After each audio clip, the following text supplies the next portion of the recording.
Sugar ઓછી કરવાનો પ્રયાસ બધા કરે છે, પણ ડાયાબિટીસ કેમ થાય છે એ કેટલા પૂછે છે? નમસ્તે, હું ડૉક્ટર પ્રણવ શાહ.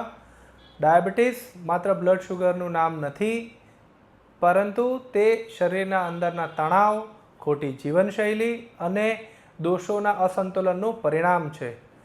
અમે આયુર્વેદિક તપાસમાં શરીરના અંદરના મૂળ કારણને ઓળખીએ છીએ અને તેના પર આધારિત પંચકર્મ થેરાપી આપતા હોઈએ છીએ. પંચકર્મ થેરાપીની સાથે આહાર વ્યવસ્થા, આયુર્વેદિક દવાઓ શુગરને ઓછું કરવામાં નહીં, પરંતુ શરીરને ફરીથી સંતુલિત કરવા પર કામ કરે છે. માત્ર શુગરને કાબૂમાં રાખવું એ આપણું લક્ષ્ય નથી. શરીરને સાચા અર્થમાં સ્વસ્થ બનાવવું એ આપણું લક્ષ્ય છે. જો તમને પણ શુગર સાથે આવી સમસ્યાઓ અનુભવી રહ્યા હોય તો શરીર શું સંકેત આપી રહ્યા છે તે અનુસાર સમજવા માંગતા હોય તો તમે મારી સાથે વિગતવાર આયુર્વેદિક કન્સલ્ટેશન લઈ શકો છો.